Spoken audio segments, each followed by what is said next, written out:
Eu creio que Deus tem uma palavra para você, assim como Ele deu para mim durante essa semana, e falou tremendamente comigo. Com certeza o Senhor vai falar com você nessa manhã. Pega o esboço que você tem no meio do seu boletim, pega o lápis, se coloque a postos, se coloque pronto para aquilo que Deus tem para você nessa manhã, porque eu tenho certeza que você vai sair daqui abençoado, transformado, cheio do Espírito Santo. Você que está na internet, você pode acessar ali e ter acesso ao esboço também. Tenho certeza que você vai ser abençoado. Deus tem algo tremendo para a sua vida, como tem para toda a igreja que está aqui. E quando puder, venha se reunir com a família de Deus, com a igreja de Jesus aqui. Pegaram o esboço? Abram sua Bíblia lá em Deuteronômio capítulo 6. Deuteronômio capítulo 6. Você deseja a bênção para a sua família? Diga amém. Só os jovens e adolescentes que estão aqui, você deseja a bênção para a sua geração? Diga amém bem forte. Amém. Uau, jovens e adolescentes presentes, fortes. Você que é avô, avó, você deseja a bênção para as gerações futuras dos seus filhos e netos? Os avós e avós digam amém bem forte. Amém. Glória a Deus. Isso é a igreja de Jesus, família de Deus, como o pastor Klein disse, as gerações reunidas. Deuteronômio 6, versículo 4, diz assim a palavra de Deus: ouça, ó Israel, o Senhor nosso Deus é o único Senhor. Ame o Senhor, o seu Deus, de todo o seu coração, de toda a sua alma e de todas as suas forças. Que todas essas palavras que hoje lhe ordeno estejam em seu coração. Ensine-as com persistência aos seus filhos. Converse sobre elas quando estiver sentado em casa, quando estiver andando pelo caminho, quando se deitar e quando se levantar. Amarre-as como um sinal nos braços e prenda-as na testa. Escreva-as nos batentes das portas de sua casa e em seus portões. Amém? Espírito Santo nos guia a toda a verdade pela tua palavra. Se você lesse Deuteronômio capítulo 5, você ia encontrar os 10 mandamentos. Moisés instruindo o povo e lembrando desses princípios eternos, princípios que foram dados como vida. Se eles vivessem, se o povo vivesse esses princípios, eles teriam vida. E foi assim que geração após geração viveu. E sempre a geração que viveu os princípios eternos de Deus, em intimidade com o Deus da palavra, sobreviveram, foram vitoriosos, foram abençoados, foram prósperos e abençoaram a geração seguinte. Os 10 mandamentos, divididos em 2 tábuas. A primeira tábua, um foco principal, que era amar a Deus sobre todas as coisas. 4 princípios. Amar a Deus com todo o coração, com toda a força, com toda a fé, com todo entendimento, com toda a alma. A segunda tábua, 6 princípios, que se resumem em amar o próximo. E quando Jesus pergunta questionado sobre a lei, Jesus responde: é isso mesmo, amar a Deus sobre todas as coisas e o próximo como a si mesmo. O resumo da lei e dos profetas. Uma razão da vida, um propósito de vida, um propósito muito claro: amar. Tudo se resume numa única lei: amar. Você pode dizer comigo? Amar? Amar. Tudo se resume nisso. Deus é amor. E Deus, sendo amor, Ele mostrou para nós a essência da vida, que é amar. Amar a Ele com todo o coração, com toda a alma, com toda a fé, com todo o entendimento. E amar ao próximo, aonde nós vemos a face de Deus, pois o próximo foi criado à imagem e à semelhança de Deus. Mas no capítulo 6, Deus nos dá uma paixão, uma razão apaixonante para viver, que determinaria o nosso estilo de vida, a bênção de Deus na nossa vida e a bênção de Deus sobre a geração seguinte. Ele apresenta um estilo de vida para nós. E o capítulo 6, ele começa dizendo no versículo 5 que isso deveria acontecer a nós, aos nossos filhos, aos nossos netos. Capítulo 6 de Deuteronômio, versículo 2 diz: desse modo, vocês, coloca a mão no peito e diga eu, seus filhos, os adolescentes podem dizer os meus futuros filhos e os jovens também, e seus netos. As gerações seguintes seriam abençoadas.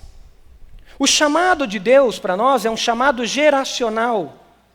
Viver uma vida tão apaixonante, viver um estilo de vida tão apaixonante de amor a Deus sobre todas as coisas e ao próximo como a si mesmo, que nesse estilo de vida apaixonante, nós estimularíamos e abençoaríamos as gerações seguintes. Não somente a nossa geração. Um chamado para pensar não somente em nós, mas pensar nas gerações. Um chamado para sair do nosso egoísmo. Um chamado para sair do nosso imediatismo. Um chamado para sair do nosso olhar só para nós mesmos e o que vai acontecer comigo amanhã. Mas um chamado para olhar para o futuro. É um chamado à responsabilidade. Porque eu não sou mais responsável somente por mim, mas agora eu sou responsável também pelo outro. Aquela pergunta que Deus faz a Caim. Caim, onde está o seu irmão? Caim, você é responsável pelo outro. E não só pelo outro, mas nós somos responsáveis pelas outras gerações que virão após de nós, ou após nós. Nossos filhos e nossos netos. Não somos uma ilha, não somos isolados, mas somos seres relacionais, assim como Deus é, e porque se Ele é amor, amor se manifesta em relacionamentos, e se Ele pediu para a gente amar Ele sobre todas as coisas, é para nos relacionarmos com Ele, e se Ele pediu para nós amarmos o próximo como a nós mesmos, é para nós nos relacionarmos com o próximo. Então eu sou responsável, e agora eu olho a vida não de uma maneira simplista, não somente para satisfazer as minhas necessidades urgentes, mas muitas vezes eu vou deixar as minhas necessidades urgentes para pensar na próxima geração. Não é isso que as mães fazem muitas vezes? As mães nos dão um grande exemplo nisso. Quando elas tiram da sua boca para dar para os seus filhos.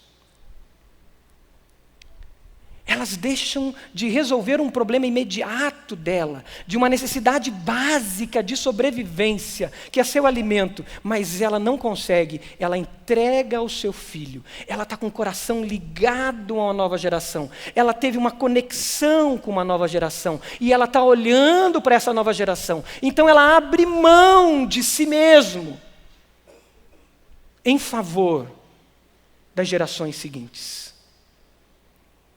Esse olhar é pensar num legado.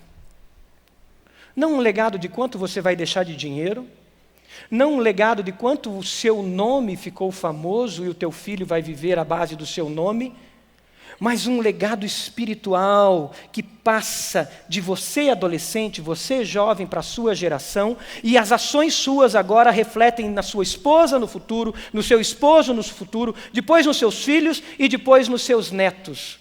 Gerações. Quando Deus entrega esses princípios, Ele está falando uma primeira geração, vamos imaginar que ela se sentou nessa cadeira, a geração de Moisés, a geração de Josué, que experimentou intimidade com Deus, que foram desbravadores, que foram os primeiros a sair do Egito, que foram os primeiros a romper com o pecado, a romper com a escravidão, a romper com os ídolos do Egito. Você é a primeira geração de seguidores de Jesus que entregaram a vida a Jesus ou a segunda? Quem aqui é a primeira geração? Você entregou a sua vida a Jesus por primeiro, os seus pais, antepassados não seguiram a Jesus como Senhor e Salvador. Vários de primeira geração. Quem é a segunda geração? Eu sou a segunda geração. Meus pais entregaram a vida para Jesus e eu aceitei a Jesus porque meus pais trouxeram o Evangelho. Sou a segunda geração. Quem aqui já é a terceira ou quarta geração? Levanta a mão. Vários. Terceira ou quarta geração que se renderam a Jesus. Nesse texto de Deuteronômio 6, nós estamos falando da primeira geração que tem um encontro com Deus após a libertação do Egito.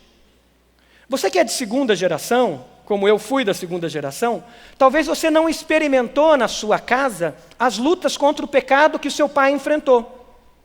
Eu só ouvia as histórias dos meus pais.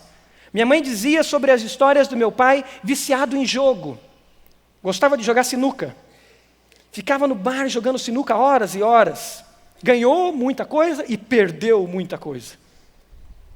E dela casar com um homem dependente do jogo. Ouvi as histórias do meu avô, que também era a primeira geração, eu sou a segunda porque meu pai e meus avós se convertem juntos, no mesmo período. Da dependência do álcool, da luta contra o álcool, do cigarro, de outros vícios, das crises no casamento. Eu só ouvia falar desse velho Egito. Pense nessa primeira geração como aquela que estava no Egito. Esses que se converteram, os seus avós, os seus pais, que tiveram que romper com escravidões, com grilhões que amarraram eles. Mas agora no capítulo 6, Deus chama para que um estilo de vida aconteça e nesse estilo de vida as gerações seguintes sejam abençoadas. Não fique só comigo, não fique só com você, mas as próximas. E a primeira coisa que ele nos ensina, além de pensar geracionalmente, é reconheça Deus como único Senhor. É o versículo 4. Ouça, ó Israel, o Senhor, o nosso Deus, é único Senhor. Não há espaço para outro. Para esse povo, a palavra Senhor tinha um sentido muito claro. Senhor quer dizer dono. Simples assim. Porque eles eram escravos no Egito. No Egito, quem era dono daquele povo? Faraó. Faraó era o dono deles. Eles eram propriedade do Faraó. Propriedade dos senhores que estavam abaixo de Faraó. E eles deviam a sua vida a esse senhor. Eles deviam a sua vida ao Faraó. Faraó poderia matar ou não matar. Pedir para carregar pedra ou não carregar pedra. Agora, eles entenderam que eles têm um outro dono. Mudou de dono. Agora o dono deles não é mais Faraó.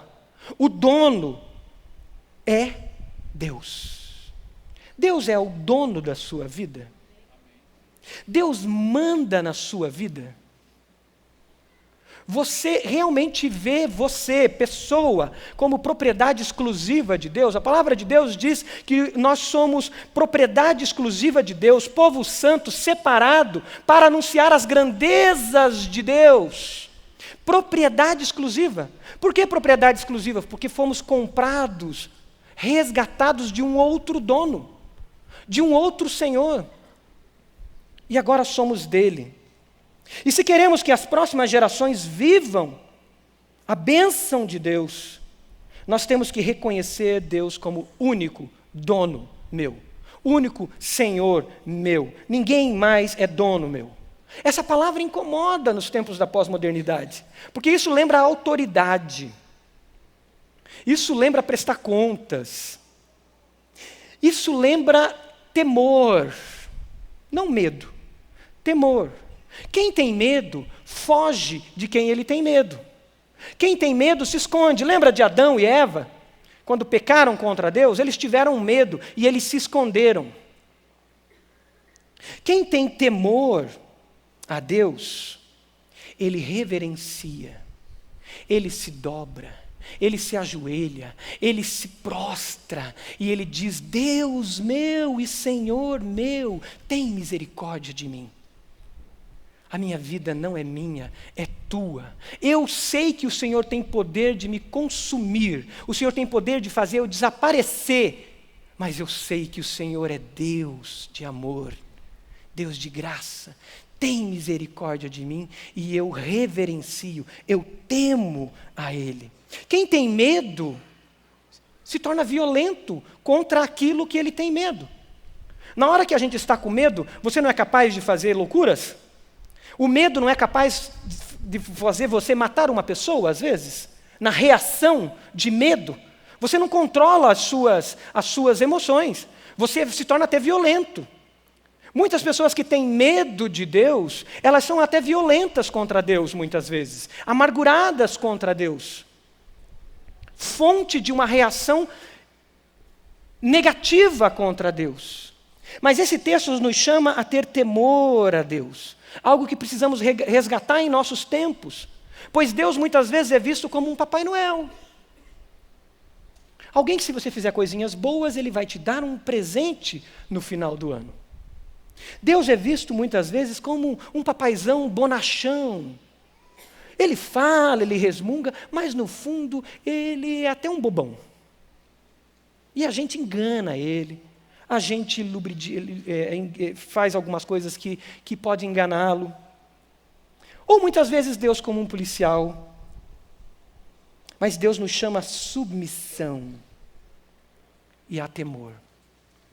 A primeira geração, a geração que está ouvindo esse texto, a geração dos teus pais, ou sua, se você se converteu agora, é essa geração da submissão. É a geração que saiu do Egito, gente. É a geração que está dizendo, Senhor, muito obrigado. Josué olhava assim. Josué olhava e dizia, Senhor, como eu sou grato porque eu não sou mais escravo no Egito. Josué olhava e dizia, Senhor, muito obrigado, porque agora eu fui salvo. E eu não preciso mais servir a Faraó. Senhor, Tu és o meu Deus.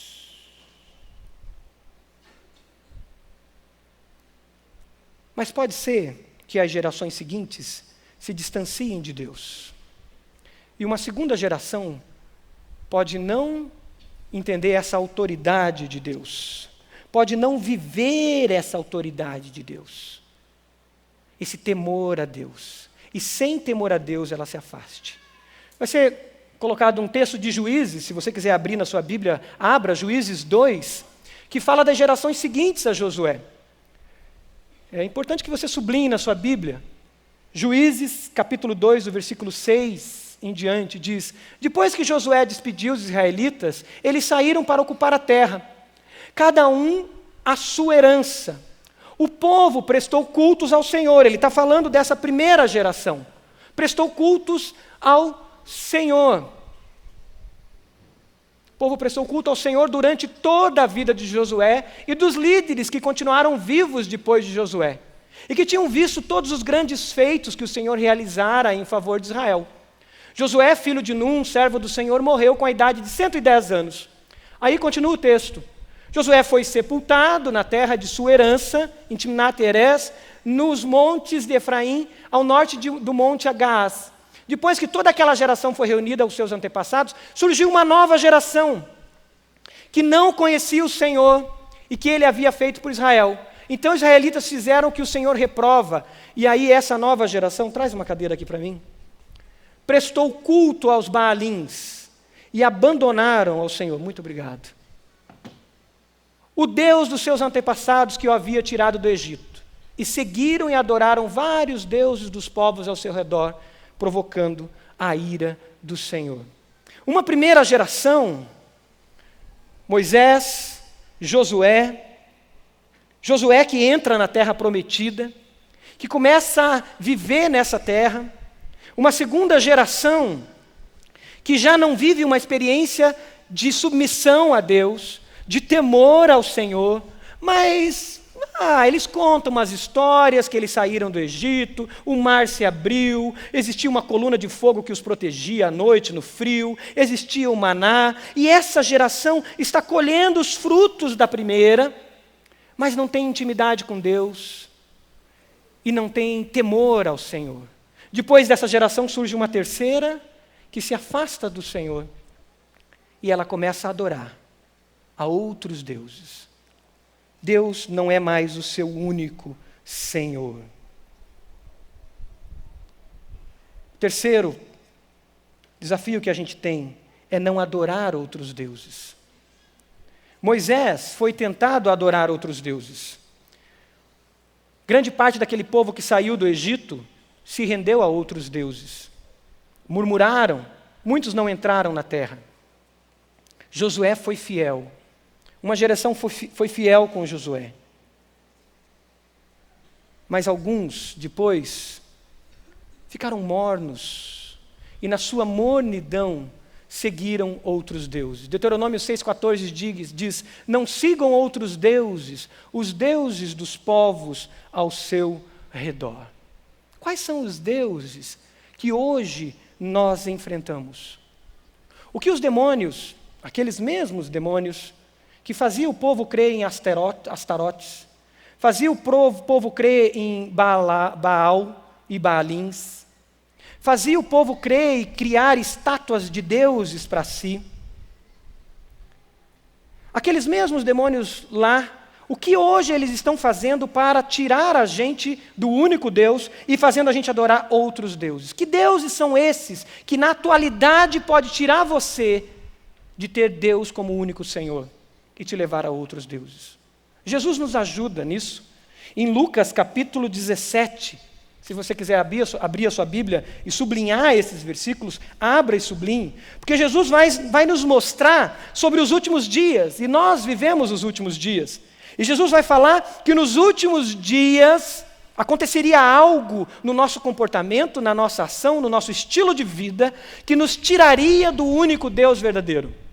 Jesus mostra isso não dando nome a um Deus, mas mostrando isso a partir de um estilo de vida. Olha o que Jesus diz, falando sobre os últimos dias.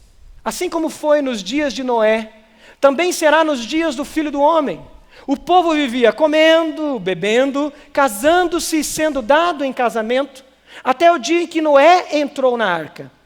Então veio o dilúvio e os destruiu a todos. A primeira referência que Jesus traz é o estilo de vida de Noé. Nessa primeira referência ainda aparece família. Nessa primeira referência aparece a busca da satisfação constante, comendo e bebendo. Nós vivemos um momento da história onde nunca se comeu tanto, aonde nunca se desperdiçou tanto alimento, e aonde muitos estão passando fome. Um momento que se clama por compaixão, porque as nossas mesas estão fartas, enquanto outros sequer sabem o que é que passa pelas nossas mesas. Um momento da história onde a obesidade se tornou um problema de Estado. Um problema de Estado.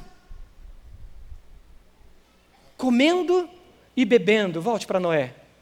Casando-se e sendo dado em casamento. Nunca vivemos na história um momento tão forte como esse, além do tempo de Noé, aonde o casamento foi banalizado, aonde o divórcio é algo tão natural, aonde se quebra as alianças com tanta naturalidade, casando-se e dando-se em casamento. Aconteceu a mesma coisa nos dias de Ló, versículo seguinte, pode mudar. O povo estava comendo e bebendo também. Mas tinha algo mais, comprando e vendendo, plantando e construindo. Mas no dia em que Ló saiu de Sodoma, choveu fogo e enxofre do céu e os destruiu a todos. Acontecerá exatamente assim no dia em que o Filho do Homem for revelado. Nos dias de Ló, nós encontramos uma sociedade onde a economia ela é importantíssima, ela determina os caminhos das vidas. Eles compravam, eles vendiam, eles faziam negócios, eles prosperavam, eles avançavam. Volta para mim os dias de Ló. Nos dias de Ló, eles plantavam e eles edificavam, eles construíam. Uma economia pujante, rica. Nós podemos lembrar do texto que fala de Ló, de uma sociedade que também nem aparece mais família. A realidade de Sodoma, a realidade dos dias de Ló é onde a família é esquecida, totalmente esquecida. Nós estamos entrando nesse momento da história, aonde a família sai de evidência. As escolas não têm mais o Dia das Mães, não tem mais o Dia dos Pais, não se fala mais em pai e mãe, mas é pai e pai, mãe e mãe. Uma sociedade onde a família está sendo desconstruída dia após dia, não somente na dissolução de um casamento, mas na mentalidade, no mindset da sociedade, no pensar, na cosmovisão da sociedade, a família não existe. Nós estamos entrando nesses dias. Uma sociedade de quebra de alianças. Eu não tenho mais compromisso com você, a minha palavra não vale mais. O casamento não vale mais. Aquela aliança que eu fiz diante de Deus, diante da sociedade, aquela aliança que eu fiz de viver a vida toda, não vale. E quebras de aliança geram orfandade. E orfandade gera violência, e essa é a sociedade de Ló. E orfandade gera promiscuidade, sem referência paterna, sem referência materna. Perdeu-se os fundamentos dessa sociedade. Orfandade gera homossexualidade. A realidade dos dias de Ló. Você lembra dessa história? Se você está como primeira geração e não leu as histórias que falam de Ló, leia e você vai ver que é uma sociedade promíscua, onde a homossexualidade era festejada, a homossexualidade ela era idolatrada. Vivemos tempos assim. Somos levados a isso. Qual é o nome do demônio? Ou o nome do Deus que Jesus apresenta então?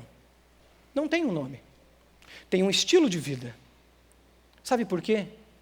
O pior do que a fé, ou o oposto da fé, não é o ateísmo. O oposto da fé não é a incredulidade. Sabe qual é o oposto da fé que nos afasta dessa primeira geração que viveu intensamente? Ele começa com a mornidão, com a geração café com leite, e vai para uma geração idólatra. Idólatra. O oposto da fé é a idolatria. É eu idolatrar a mim mesmo. É eu idolatrar a minha capacidade. É eu idolatrar as minhas feridas. É eu idolatrar os machucados que a vida colocou sobre mim. O oposto da fé é a idolatria da ideologia, como nós estamos vivendo isso nos últimos dias. Não, eu sou de esquerda, não, eu sou de direita, eu sou do fulano, eu sou do beltrano.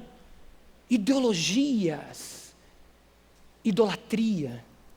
O oposto da fé é eu idolatrar o sucesso,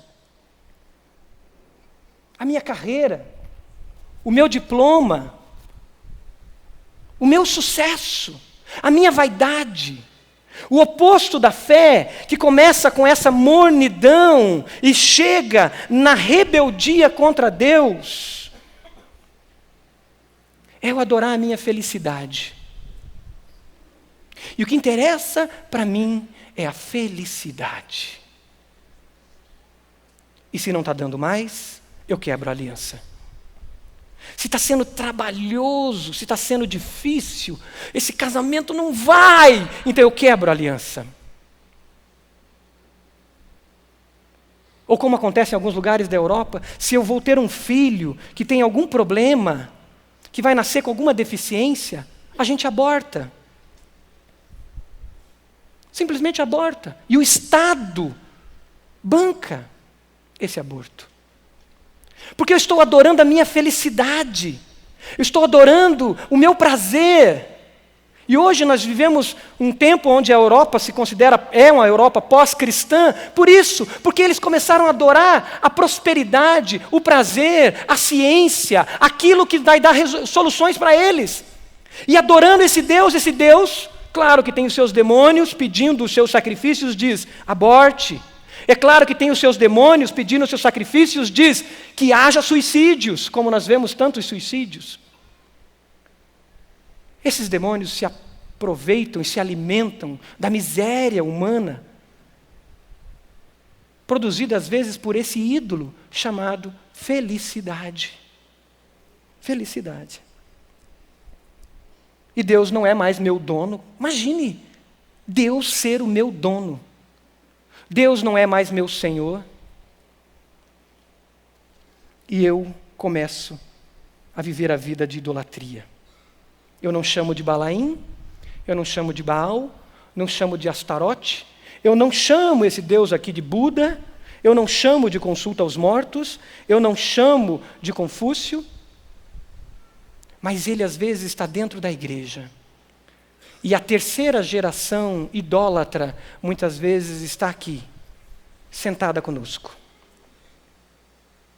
Não é nem a segunda geração, café com leite, morna, mas a própria terceira geração já está vivendo conosco. Religiosamente vivendo conosco. Por isso o texto vai para uma dimensão maior ainda, quando ele diz no versículo 5 de Deuteronômio 6, então ame o Senhor, o seu Deus. Ame. Um mandamento. Ame, não é um sentimento. Mandamento. Ame o Senhor, o seu Deus, com todo o seu coração, com toda a sua alma, com toda a sua força, com todo o seu entendimento. Ame. Ame o Senhor, o seu Deus. E que todas essas palavras que hoje lhe ordenam estejam no seu coração. Amar é trazer da nossa mente uma convicção para dentro do nosso coração. Trazer da nossa mente um alvo, um propósito para dentro do nosso coração. Quando eu me casei com a minha esposa, eu tinha sentimentos por ela. Eu tinha atração física, atração emocional, atração pelo que ela era. Os primeiros meses depois de casado, aqueles sentimentos foram embora. Foram embora. Eu já citei isso outras vezes aqui. Sobrou uma coisa, um compromisso que eu tinha feito com ela. Um compromisso. Uma aliança que eu tinha feito com Deus e com a minha esposa. E eu entrei num período de luta absurdo. Foi quando eu busquei a Deus e começou a fazer um trilho, um caminho de sair da minha mente e ir para o meu coração o amor que eu sentia por ela. E nesse trilho da minha mente para o meu coração, foi um trilho de deserto, de lutas. Quem for no Celebrando a Vida, que eu tiver o privilégio de pregar, em uma das mensagens, eu sempre cito essa história e dou os detalhes. De lutas, de clamor, de oração, porque eu precisava partir da mente para o coração. Deus usou pessoas, discipuladores, e isso aconteceu. O que Deus está dizendo aqui, ame, mas ame com todo o seu coração. Leve isso para o seu coração, leve isso para o seu estilo de vida. O Salmo 139, 23, eu acho que tem no slide, o Salmo 139, 23 diz: sonda-me, ó Deus, e conhece o meu coração, e conhece as minhas inquietações. O coração é a fonte da nossa vida. O coração é a fonte dos nossos hábitos. O coração é a fonte do nosso comportamento. Não basta a minha mente acreditar, é preciso que a minha mente acredite. E o Senhor mesmo leve da mente para o coração. E aí Tiago nos ajuda muito nisso. Tiago 4 diz: de onde vêm as guerras e contendas que há entre vocês? De onde vem um comportamento que faz com que, de repente, eu tenha atitudes que eu diga isso, Senhor, isso não é a atitude de um servo de Deus. Não vem das paixões que guerreiam dentro de vocês, no nosso coração? E se você continuar lendo Tiago, capítulo 4, você vai encontrar logo à frente ele dizendo, submetam-se a Deus e resistam ao diabo e ele fugirá de vós. Eu lembro quando nós engravidamos, eu e minha esposa, 11 anos depois de casado, eu achei que eu estava pronto para ter filhos. E eu me orgulhava dizendo, Senhor, que bom, 11 anos, casamento agora está top, amo a minha esposa com a mente, com a alma, com as células, com as mitocôndrias, com tudo que existe, amo profundamente a minha esposa, estou curado, estou liberto de hábitos, de vícios, estou bem, estou top, uau, vai ser o super pai. E aí veio o meu primeiro filho. E de repente, aquele menino de personalidade forte me tira do sério. E eu me pego em momentos de ira. Me pego em momentos que eu parecia um monstro. Eu nunca apoiei tanto a lei da palmada. Porque eu dizia assim, cara, se eu, que acho que sou alguma coisa, estou assim, imagine um cara alcoolizado. Imagine uma pessoa que não teme a Deus. O que ele é capaz de fazer com uma criança? Então, naquele momento, eu fui conivente com a lei da palmada, porque eu sei o que o ser humano é capaz. Depois eu posso te explicar em particular. E aí, gritei, Senhor, tem misericórdia de mim. Tem alguma coisa no meu coração que está errada. Alguma coisa que não saiu da minha mente, lá para o escuro do meu coração, lá para aquele canto escuro do meu coração, que está fazendo surgir esse Marcos iracundo, esse Marcos violento. E fui buscar o Senhor, fui buscar discipulador, fui conversar com outros irmãos, o pastor Roberto me deu vários livros. E sabe o que o Senhor me revelou? Lá no fundo do meu coração, vaidade, idolatria, que ainda estava lá. Eu estava idolatrando a minha agenda. Eu não queria abrir mão dela pelos meus filhos. Eu estava idolatrando projetos que tinham na minha mão e que tinha que se dar bem, tinha que ter sucesso. E sabe o que vinha aquilo? Amargura no meu coração. E sabe o que a amargura gerava?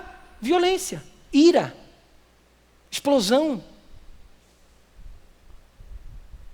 De onde vêm as contendas, Tiago capítulo 4, versículo 1, que há entre vocês? Por acaso não vêm das paixões que guerreiam dentro de vocês?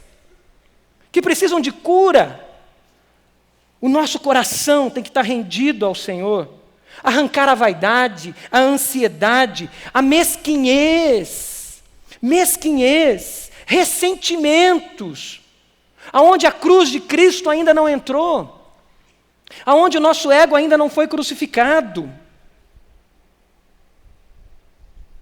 E nós passamos aos nossos filhos, não o que está na nossa mente, mas o que está no nosso coração. Os nossos filhos assimilam de nós o que está no nosso coração. Porque o que está no nosso coração é paixão, é emoção. E aonde nós mais aprendemos? Quando a emoção está envolvida. Quando a emoção está envolvida é o momento que nós mais aprendemos. E é o momento que os nossos filhos mais aprendem. Por isso essa palavra precisa calar fundo dentro do nosso coração. Ame ao Senhor. E a partir daí ele diz, então agora viva esse estilo de vida. Esse amor, aonde essa palavra está lá dentro de você, vai trazer um novo estilo de vida. Um estilo de vida aonde tem o ensino como base e intencional. Nós somos chamados a ensinar. Todos os discípulos de Jesus, todos os crentes no Senhor Jesus, são chamados a ensinar. Ensine, viva ensinando. Ponto número 5 do seu esboço. Viva ensinando e ensine com a vida. O versículo 7 diz: ensine-as com persistência aos seus filhos. Persistência. Adolescentes, jovens que estão aqui, ensine com persistência a sua geração. Casais que estão aqui, que ainda não têm filhos, ensine com persistência a sua esposa. Esposo, ensine com persistência a sua esposa. Esposa, ensine com persistência o seu esposo. O ensino como estilo de vida. E dessa forma as gerações, a nossa geração e as gerações seguintes serão impactadas. O ensino precisa estar no nosso dia a dia. Naqueles momentos espontâneos. Quando estamos brincando com os nossos filhos. Quando estamos jogando bola. Quando estamos jogando videogame. Quando estamos no trabalho descontraído, na hora do cafezinho, na hora do almoço, quando saímos para almoçar com nossos companheiros de trabalho. O ensino precisa fluir ali. E a gente tem que dizer: Espírito Santo de Deus, me mostra que palavra, que verdade eu posso jogar como sal na vida das pessoas à minha volta. Isso aconteceu na vida de Moisés. Isso aconteceu na vida de Josué. O ensino presente, o ensino constante. A segunda geração dos filhos de Josué, a segunda geração, já tinha uma cultura. Para que ensinar? Para que repetir? Essa é a geração dos cristãos nominais. Eles já aprenderam, não tenho o que ensinar. O que aconteceu com a terceira geração? Nós lemos lá em Juízes 2 que a terceira geração não conhecia os milagres de Deus. A terceira geração não sabia quem era Deus. A segunda geração, ela conhecia Deus de ouvir falar, mas ela não experimentava Deus. Ela não buscava experimentar os milagres de Deus. A primeira geração vivia os milagres de Deus. Talvez o meu pai, que venceu o vício do jogo. O meu pai, os meus pais, que venceram o vício do álcool. A minha geração, eu acho que eu não sou viciado em jogo. Eu só bebo socialmente. Não tenho problema com álcool. Quem teve problema com álcool foi meu bisavô. Isso para mim não é um problema. Não, eu acho que não precisa tudo isso. É uma geração café com leite. Para quê? Por quê? Muitas perguntas e nada de ação. Já colheu a prosperidade e a bênção dessa geração. Eu lembro da geração dos meus pais, que vieram do interior do Paraná sem nada, falando em prosperidade financeira agora, não geral. E eles começaram a se converter, e a vida mudou. E eu lembro de quem se converteu e quem não se converteu. A mudança, porque a bênção de Deus vem. Isso é verdade. Não precisa nenhuma teologia para explicar isso. Mudou o estilo de vida, mudou tudo. Essa geração aqui não é desbravadora como aquela que tinha que dobrar os joelhos, porque não tinha nem pão para comer. Eu lembro de histórias da minha mãe dizendo de situação quando perderam tudo no interior do Paraná, sítios e etc., por causa da geada de 74, de vir para Curitiba e orar porque não tinha leite para os filhos. E de manhã aparecer uma pessoa e dizer: eu vim trazer para a senhora algumas coisinhas. E tinha lá 1 litro de leite. Experimentou os milagres de Deus. Teve que dobrar os joelhos, teve que chorar, teve que estar na presença de Deus, se santificar. Essa geração não vive intensamente com Deus, colhe dos frutos.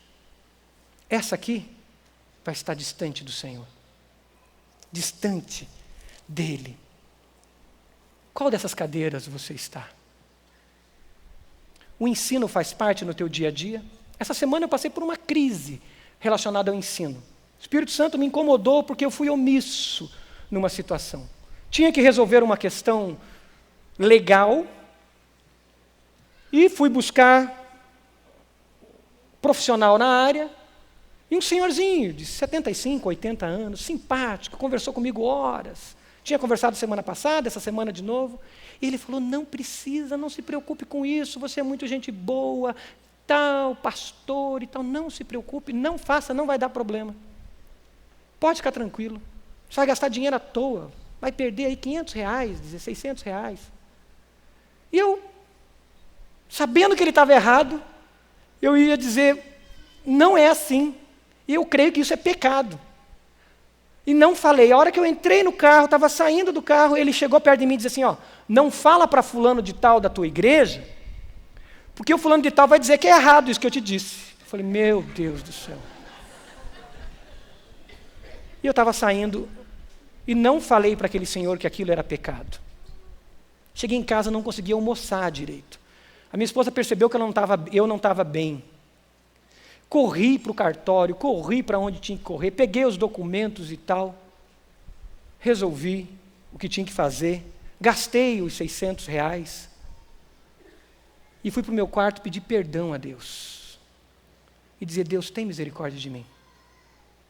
Porque eu deveria ter ensinado aquele senhorzinho, com todo respeito à idade dele, eu não deveria ter dado de dedo nele, eu não deveria ter sido arrogante, mas com muita humildade eu deveria ter dito para ele, meu senhor, isso é pecado.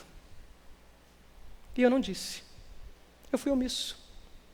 O estilo de vida de ensino faltou, porque eu respeitei um senhor, e tenho que respeitar, sim, e sempre respeitar. Mas eu poderia ter falado.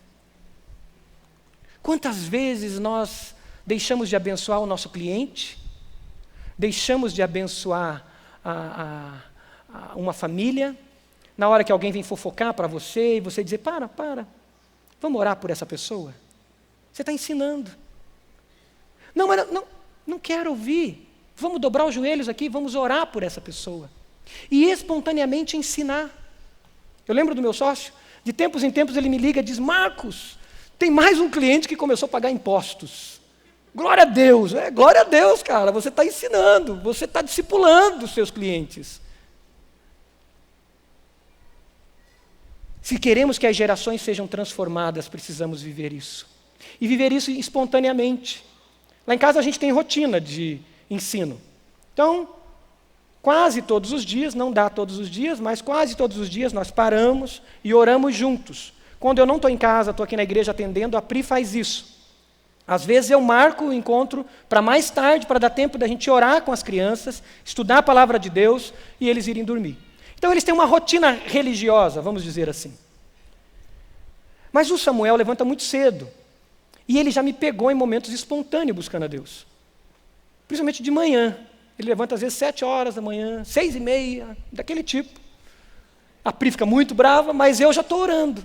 E ele me pegou algumas vezes de joelho no chão. E o que mais me agradou foi eu perceber que alguém vem do meu lado e ele está ajoelhado do meu lado.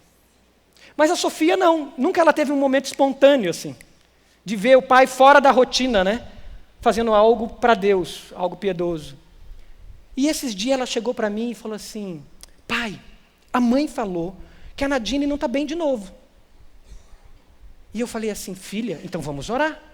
Ah, então tá bom, à noite a gente ora. Eu falei, não, nós vamos orar agora.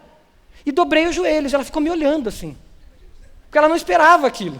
Na cabecinha dela, ela estava esperando chegar à noite, e à noite a gente orar pela Nadine. A hora que eu dobrei o joelho, ela travou. Falei, filha, dobra os joelhos. Vamos orar por ela. A Sofia não é muito fã de orar, não. Ela não é muito assim de orar e tal. Ela sempre faz aquela oração bem padrão e tal. Aí naquele dia a Sofia orou diferente. Porque o ensino surgiu de maneira espontânea. Para que esperar à noite? Vamos orar agora. Esse é o que a palavra de Deus diz. Ore pelo caminho, ensine pelo caminho, enquanto estiver andando, enquanto estiver caminhando, ao se deitar, ao se levantar. Faça isso. O ensino também de maneira sistemática, persistentemente. A escola bíblica, o culto doméstico, pelo menos uma vez na semana. Ensinando em todo o tempo.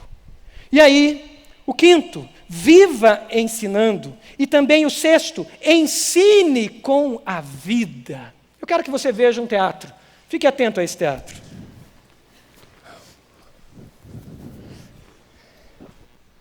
Filho, vai pra cama. Daqui a pouco eu e o seu pai vamos te dar um beijo de boa noite. E não esquece de orar antes de dormir.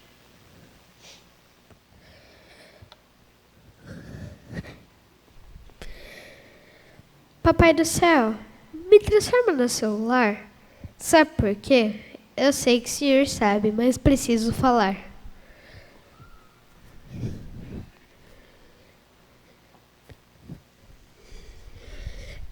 Pai, olha a pintura que eu ganhei. Ah, filho, o papai não pode ver agora. Fui trabalhar, cheguei cansado, depois eu vejo, tá?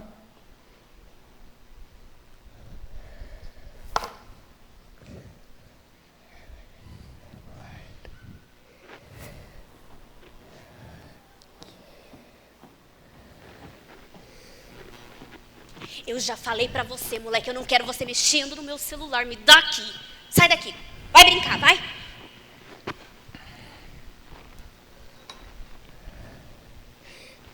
Pai, olha a medalha que eu ganhei aqui. Legal. Foi do futebol. Foi, é? Aham. É de campeão? Sim, ganhamos de virada. Ah, legal, filho. Deixa o papai fazer uma ligação aqui. Oi, irmão. Tudo bom? Vai Pai, ter eu uma gostei reunião muito amanhã, dessa né? medalha. É de ouro. Filho, dá licença que o papai tá no celular, tá? Não. Pai, mas Tá é confirmado, muito importante pra mim. Até amanhã. Foi tão- Você já lanchou, filho? Sim. Já escovou os dentes? Aham. Tá bom. Nossa, você viu que semana que vem é aniversário do seu tio? É? Uhum. Vai ter até festa e tudo. Ah, bacana.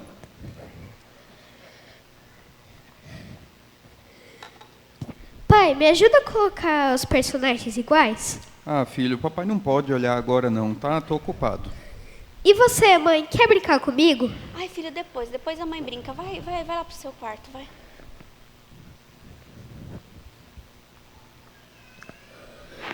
Vamos dar um beijo nele de boa noite? Papai do céu, me transforma no celular. O senhor precisa ver como eles têm paciência com ele, mesmo quando chegam cansados do trabalho. Os olhinhos da minha mãe até brilham quando ela está falando no celular. É lindo de ver. Eu quero que ela olhe assim para mim também. Quando eu e meu pai estamos conversando e o celular toca, ele interrompe a nossa conversa no meio e fica falando no celular. Mas nunca mesmo ele para de olhar para ele quando estamos conversando. Eles nunca têm tempo para brincar comigo, mas gastam horas vendo coisas no celular. Por favor, papai do céu, me transforma no celular. Daí todo mundo vai ser feliz aqui em casa. Obrigado. Em nome de Jesus, amém.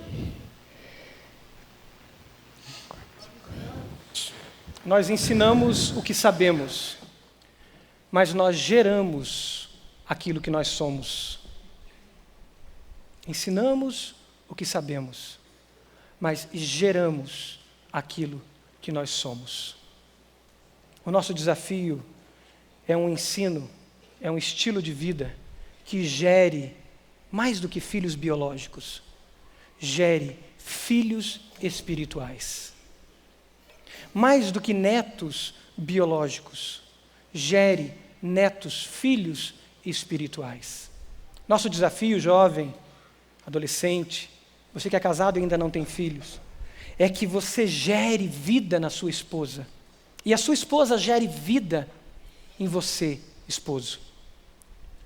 Você, adolescente, que você gere vida aonde você está. E você, jovem, gere vida aonde você está. A geração que nós vivemos não é mais a geração baby boomer que ela olhava e esperava a perfeição. E os nossos bisavós, eles lutavam para se manter e parecer perfeito. E eles faziam de tudo para isso. A geração que nós vivemos não é a geração que espera a perfeição. E não é isso que Deus espera de nós. O que Deus espera de nós é coerência. Coerência. É a geração de Davi, que não era um homem perfeito. Que não era um homem perfeito, mas era um homem coerente.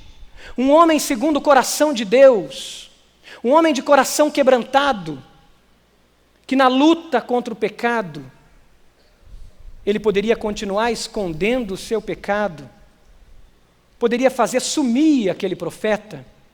Esse homem vai para o pó, esse homem se prostra diante de Deus, esse homem se arrepende.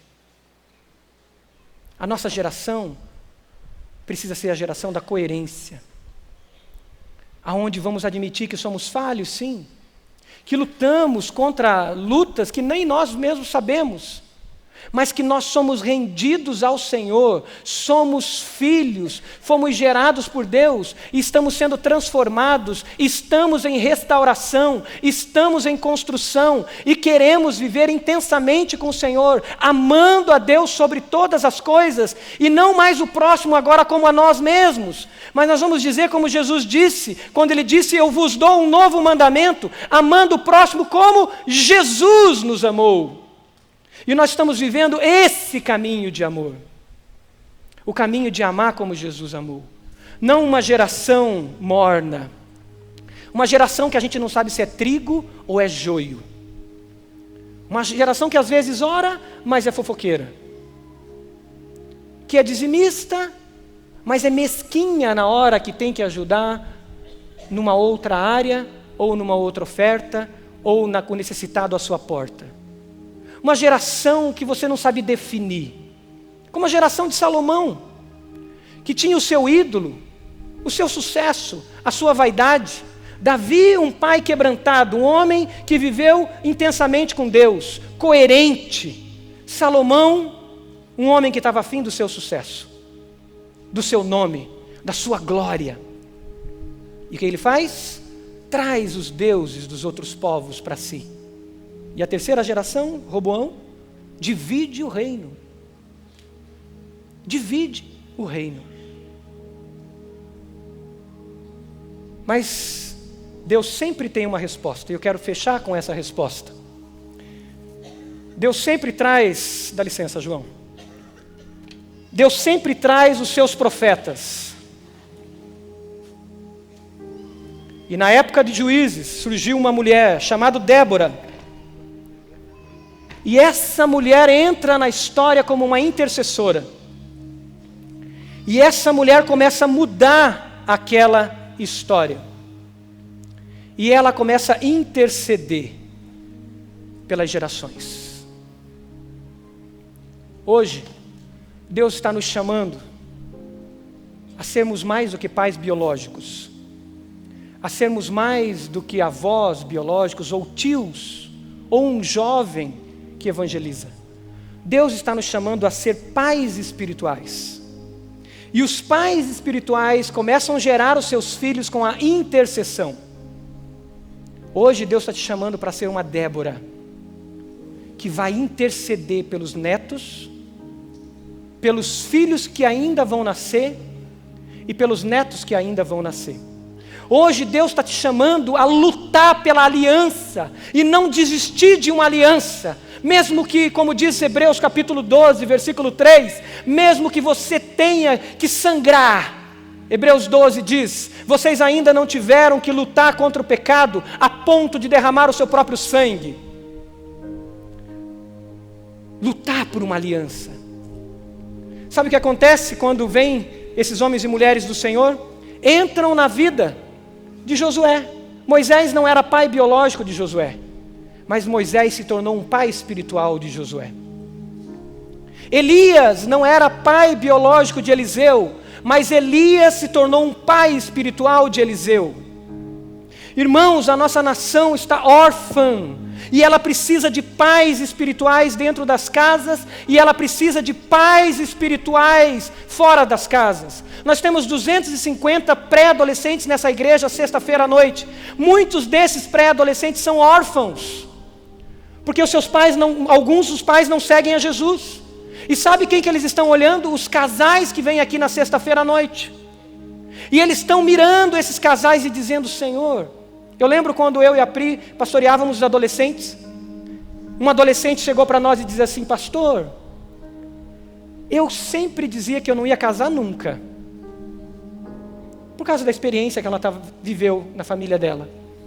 Ele olhou para mim e para a Pri e disse assim: mas vendo vocês dois, eu quero casar. Uma adolescentezinha de 14 anos. Hoje ela é casada, serve a Deus. E sabe o que fez com essa adolescente? Ela estava no último celebrando a vida, com o irmão dela, assumindo uma paternidade ou uma maternidade espiritual. Um adolescente que hoje é uma jovem. Deus está te chamando, Deus está nos chamando a sermos pais espirituais. Sexta-noite tem aqui 250 adolescentes, 250 pré-adolescentes. Sábados à noite temos aqui mais de 150 jovens que precisam de pais espirituais. Na sua rua, o nosso Ministério de Compaixão e Justiça pode te mostrar lugares e crianças órfãos mesmo de pais biológicos, que precisam mais do que pais biológicos, de pais espirituais. E essa semana Deus mexeu comigo nesse sentido de adoção. Eu quero investir, junto com a Pri, para a gente ajudar crianças que são órfãos. Começando financeiramente. Nós temos abençoado muitas áreas, mas essa área da orfandade, nós não abençoamos ainda financeiramente. E nós vamos começar um projeto dentro de casa, de adoção financeira primeiro, depois trazer para perto crianças órfãs. Quantos órfãos existem biológicos? Você fecha seus olhos, por favor. Fala com Deus mais um pouco. O que o Espírito Santo está te dizendo? Hoje é dia de salvação. Você que ainda não é a primeira geração de discípulo de Jesus, mas entendeu essa mensagem e o Espírito Santo já falou com você, e você quer entregar sua vida a Jesus, e você vai ser a primeira geração de discípulos. Você vai ser a primeira geração. Levante uma das suas mãos, se você crê em Jesus e recebe como Salvador da sua vida. Amém, amém. Uma senhora aqui na frente. Você quer ser a primeira geração que vai marcar gerações. Amém, lá atrás. Amém, esse jovem, Deus abençoe em nome de Jesus. Amém, ali atrás, aquele jovem senhor. Amém. Você entende que você precisa sentar na cadeira da primeira geração. Amém, pode abaixar. Você precisa sair da mornidão e se tornar um crente de fato, discípulo de fato. E você recebe Jesus. Amém, Deus abençoe. Mais alguém? Amém, Deus abençoe em nome de Jesus. Amém, aquela senhora, Deus abençoe. Louvado seja Deus. Você entende que você tem que se tornar um pai espiritual, assumir, acompanhar jovens, adolescentes e pré-adolescentes, dando o teu tempo, parando de alguns prazeres, ganhando um pouco menos de dinheiro na empresa, talvez. Você vai diminuir a tua carga de trabalho, mas você vai dedicar tempo para ser pai espiritual. Você entendeu isso? Consagre isso ao Senhor. Quero que a igreja se coloque de pé. E eu gostaria que você que levantou a sua mão entregando a sua vida a Jesus, e você quer voltar ao primeiro amor, você quer ser a primeira geração, eu quero te convidar a vir aqui à frente para eu orar por você. Porque você vai ver as vitórias de Deus. Você vai ver a bênção de Deus derramada sobre seus filhos e sobre seus netos, porque você de fato entende que você precisa se posicionar.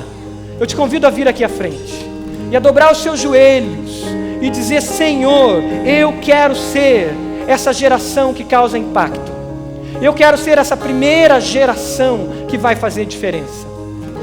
Eu quero te convidar também, os pastores podem vir orar com essas pessoas que estão aqui à frente. Eu quero convidar você que entendeu que você pode ser pai espiritual de pré-adolescentes, de adolescentes e de jovens, começando aqui na igreja. E você quer consagrar a sua vida para abençoar essas gerações. Quero te convidar a vir aqui à frente, dizendo: eu aceito esse chamado de ser pai espiritual. Eu aceito ser chamado de servir, dedicando o meu tempo para abençoar outras vidas. Venha, você que é jovem e quer impactar a sua geração, sendo pai espiritual na sua geração, venha aqui à frente, dobre os seus joelhos. Nós vamos cantar uma estrofe dessa canção e vamos orar. Enquanto isso, venha e consagre a sua vida para ser um pai, uma mãe espiritual numa geração de órfãos que precisam ser acolhidas e ser amadas. Em nome de Jesus. Senhor, eu vi o sol surgir e acordar minha manhã, me levanto pra te dar louvor. Amém, aleluia. Senhor, eu vi tuas estrelas a brilhar pra ti, e me chamas pra brilhar também. Venha, faça um compromisso de dedicar tempo Te dou para esta vidas canção, que precisam me levanto de Déboras, do amor, Déboras intercessoras, mulheres que vão orar, mulheres de oração. Brilharei como as estrelas que estão no céu, ao lançar tua verdade na escuridão. Viverei pra tua glória, Cristo, viverei pra tua glória. Você pode fechar seus olhos. Senhor, eu me uno a essas vidas que declararam diante da igreja do Senhor que a geração deles vai ser uma geração de intimidade, uma geração de radicalidade, uma geração debaixo do senhorio do Senhor, uma geração que ensina e transforma, e as gerações seguintes serão transformadas, Senhor. Eu me uno diante desses que vieram à frente e declararam que eles são de Jesus. Eles consagram a vida ao Senhor Jesus, Pai. Abençoe-os, Pai. Eu me uno, Pai, a mulheres que aceitam o desafio de se tornar Déboras e intercessoras das gerações. Eu me uno aos irmãos e irmãs que vão separar tempo para dedicar aos ministérios geracionais da nossa igreja. Ministérios que precisam de pais e mães espirituais. Ministérios que precisam de referência. E vão vir aqui às sextas-feiras à noite, vão vir aqui aos sábados à noite, vão se oferecer aos pastores para dizer: eu quero ser bênção nas gerações. Eu me uno a jovens e adolescentes, Pai, que se dedicam agora a abençoar a sua geração, sendo pai espiritual de uma geração. Ó Deus, recebe cada uma dessas vidas e derrama agora porção dobrada, a mesma unção de Elias, a unção que diz que o Senhor mesmo viria e converteria o coração dos pais aos filhos, e converteria o coração dos filhos aos pais. Senhor, que essa unção de Elias, unção dobrada, seja derramada sobre os nossos corações, e os nossos filhos avancem muito mais do que nós avançamos, e os nossos netos avancem muito mais do que nós avançamos, e que essa unção dobrada esteja sobre as gerações após a nós, Senhor. Vem, Espírito Santo, e derrama isso sobre cada um aqui, e que essa igreja possa celebrar gerações cheias do Teu Espírito Santo. Essa é a nossa oração, em nome de Jesus. E a igreja diz: amém.